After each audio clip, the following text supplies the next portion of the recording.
మహాగణపతిం మనసా స్మరామి మహాగణపతిం మనసా స్మరామి.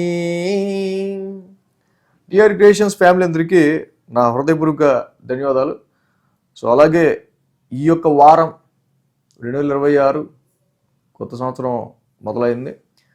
అలాగే జనవరి 4వ తారీఖు నుంచి 10వ తారీఖు వరకు కూడా ఈ వారం రోజులకి ద్వాదశ రాశుల వారికి సంబంధించి రాశి ఫలాలు ఏ విధంగా ఉండబోతున్నాయి ఏంటి అనేది మనం ఒకసారి చూద్దాం. సో ఈ వారం మనం చూసినట్టయితే కనుక ఇక్కడ మేజర్ ట్రాన్సిటల్ చేంజ్లో పెద్దగా చేంజెస్ అయితే ఏమీ లేవు. ఏవైతే ఇక్కడ మాసగ్రహాలైన రవి, బుధ, కుజ, శుక్రులు నలుగురి స్థితి గోచారం కూడా ధనుర్ రాశిలో ఇక్కడ జరుగుతూ ఉంది.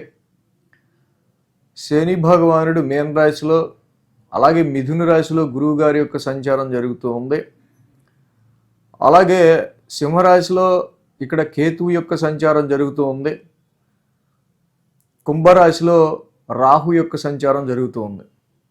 సో ఈ విధమైన గ్రహస్థితుల ఆధారంగా చంద్రుని యొక్క గమనం కూడా గమనించినట్టయితే కనుక ఈ వారం చంద్రభగవానుడు కర్కాటకం, సింహం, కన్య 3 రాశుల మీదుగా ఆయన గోచారాన్ని సాగిస్తూ ఉన్నారు. సో ఈ విధమైన గ్రహస్థితుల ఆధారంగా ఈ వారానికి సంబంధించి ద్వాదశ రాశుల వారికి రాశి ఫలాలు ఏ విధంగా ఉండబోతున్నాయి అనేది చూద్దాం. ధనురాశి వారికి సంబంధించి చూద్దాం. ధనురాశి వారికి సంబంధించి చూస్తే కనుక ఈ రాశికి సంబంధించి మెయిన్గా తృతీయంలో రాహు, సప్తమంలో గురుడు 2 గ్రహాల యొక్క అనుకూలత చాలా బాగుంది. 8, 9, 10 స్థానాల మీదుగా చంద్రుని యొక్క సంచారం ఉంది రాశి వాళ్ళకి. శుక్ర, శని 2 రోజులు కూడా ధనురాశికి అనుకూలంగా ఉంది. వారం ప్రారంభమే మనం చూసినట్టయితే కనుక సమ్ టెన్షన్స్ అనేవి ధనురాశి వాళ్ళకి కనిపిస్తూ ఉన్నాయి. సో వీళ్ళకి నువ్వు మాట్లాడుతుంటే నాకు ఇక్కడ నొప్పి వస్తుంది అంటారు చూసారా, నాకు అలాంటిది ఏదో గుర్తొచ్చింది సీను. సో అలా ఉండే పరిస్థితి. ఎందుకంటే మాసగ్రహాలైన రవి, కుజ, బుధ, శుక్రులు మొత్తం రాశిలోనే కూర్చుని ఉన్నారు. Total impacting your mental stress, complete mental stress అన్నమాట. శని అర్ధాష్టమం నుంచి కూర్చున్నారు, మళ్ళీ ఇక్కడ గురుడు సప్తమ స్థానం నుంచి కూర్చున్నారు. So 2 restriction planet, expansion planet కూడా రాశినే చూస్తున్నారు. మొత్తం 6 ప్లానెటరీ ఆస్పెక్ట్ ఇన్ యువర్ రాశి. So completely this is a mental stress time అనమాట.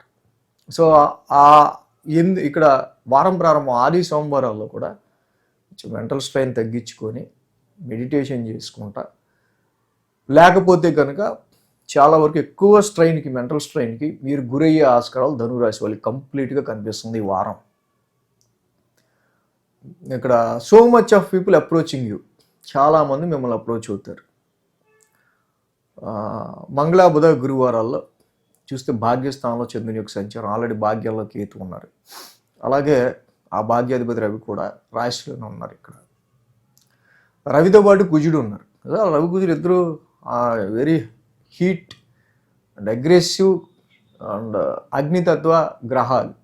అలాంటి ధనురాశికి రాశి అధిపతి గురుడు కూడా డైరెక్ట్ ఆయన రాశిని చూస్తున్నారు. మొత్తం all fiery science aspecting your రాశి. మొత్తం ఫైరీ సైన్స్ రాశిలో ఉండటం వల్ల, ఫైరీ సైన్స్ ఎనర్జీని తీసుకోవటం వల్ల ఎక్కువ డీప్ లెవెల్లో మీ యొక్క మైండ్ కాన్సన్ట్రేషన్, స్ట్రెస్ గురవుతూ ఉంటారు. సో ఇది ఒక రకమైన షార్ట్ టెంపర్కి, అగ్రెసివ్నెస్కి, బక్క కోపానికి కూడా దారితీస్తూ ఉంటుంది. సో కాబట్టి రాశిలో ఇన్ని గ్రహాల యొక్క మిక్స్డ్ కాంబినేషన్ ఉంది కాబట్టి complete refresh your mind, meditation, ధ్యానము చక్కగా చేసుకోవటం, మైండ్కి కొంచెం రెస్ట్ ఇవ్వటం మంచిది. ఈ రాశి వాళ్ళు శుక్ర, శనివారాలు చూస్తే దశమస్థానంలో చంద్రుని యొక్క సంచారం, దశమంలో చంద్రుడు ఉన్నారు. అలాగే దశమాధిపతి బుధుడు కూడా వచ్చి ఇక్కడ రాశిలో ఉన్నారు. మళ్ళీ బుధుడికి ఆ గురుడికి పడదు. సో కాబట్టి వ్యాపార పరంగా కావచ్చు, మ్యారేజ్ మ్యాచెస్ విషయంలోకి సంబంధించిన విషయాల్లో కావచ్చు, మళ్ళీ కుజుడికి బుధుడికి పడదు. బిజినెస్లో చేసే ఇన్వెస్ట్మెంట్స్కి సంబంధించిన విషయాల్లో కావచ్చు, ఇలా ప్రతి విషయంలో డిఫరెంట్ ఆఫ్ థింకింగ్స్ ఉంటా ఉంటాయి. ఇది అవుద్దా, అది అవుద్దా, అది అవుద్దా, ఇది అవదా అని. సో కాబట్టి ఇంత కొంచెం కన్ఫ్యూజ్డ్గా ఉండే సిచ్యువేషన్స్ కనిపిస్తున్నాయి కాబట్టి కన్ఫ్యూజ్ అవ్వకుండా కొంచెం మీరు ఏకాగ్రతగా చదువుకునే పిల్లలైనా అండ్ 35 ఇయర్స్ ఏవో ఉన్న వాళ్ళైతే ఫ్యామిలీ ఈ బాండింగ్స్ ఇవన్నీ కూడా ఉంటాయి కాబట్టి వాళ్ళైతే ఇంకొంచెం ఎక్కువ స్ట్రెస్ ఉంటుంది, ఫ్యామిలీ కూడా ఉంటుంది కాబట్టి. సో కాబట్టి ఈ విధంగా ధనురాశి వాళ్ళు కొంచెం మెంటల్ స్ట్రెస్ని తగ్గించుకోవడానికి ఎక్కువగా ప్రయత్నం చేయాల్సిన అవసరం ఈ వారం మనకి మెయిన్ కనిపిస్తూ ఉంది. రాశిలో రవి కుజుడు ఈ 2 గ్రహాలు కూడా కొంచెం మనకి అగ్రెసివ్నెస్ని ఒక రకమైన ఇలాంటి ఫైరీ ప్లానెట్స్ రాశిలో ఉండడం వల్ల కొంచెం మనం ఎక్కువ కొంచెం మనమేమి కొంచెం అహంతో ఉండాలని ఉండడంలే, కానీ సిచ్యువేషన్ మనకి కొంచెం ఎక్కువ ఆలోచిస్తున్నప్పుడు ఆగే అంటుంది ఎందుకు అంత కోపం అని ఒక సడన్గా అంటుంటారు. అలాంటిది ఏదో ఉంటుంది మైండ్లో. సో ఇది అనవసరంగా ఎదుటి వాళ్ళ మీద ఈ గ్రహాలన్నీ సప్తమ స్థానం మీద రిఫ్లెక్ట్ అవుతూ ఉంటాయి కాబట్టి మీ ఎదుటి వాళ్ళు ఎవరైతే మీ ఫ్యామిలీ మెంబర్స్ అయినా, లైఫ్ పార్ట్నర్ అయినా, మీ ఉద్యోగంలో కోవర్కర్స్ అయినా వాళ్ళ మీద చూపించకుండా కొంచెం అగ్రెసివ్నెస్ని కొంచెం మీరు పాజ్లో పెట్టుకుంటే మంచిది. రాశిలో ఉన్న రవి కుజులకి జపాకుసుమ సంకాసం, ధరణీ గర్భ సంభూతం ఈ 2 నవగ్రహ శాంతి మంత్రాలు చదువుకుంటా అర్ధాష్టమ శని ఒకటి. ఈ అర్ధాష్టమ శని కొంచెం మన హ్యాపీనెస్ని నెమ్మదిగా కంప్రెస్ చేసేస్తూ ఉంటుంది. కొంచెం ఆనందంగా ఉన్నామంటే ఏదో ఒకటి వస్తుంది ఇంట్లో అన్నట్టు ఉంటుంది అన్నమాట పరిస్థితి. ఆ శని కూడా శాంతపరచండి. ప్రతి శనివారం చక్కగా శనికి తైలాభిషేకం చేసుకుంటా నిత్యం నీలాంజన సమాభాసం చదువుకోండి.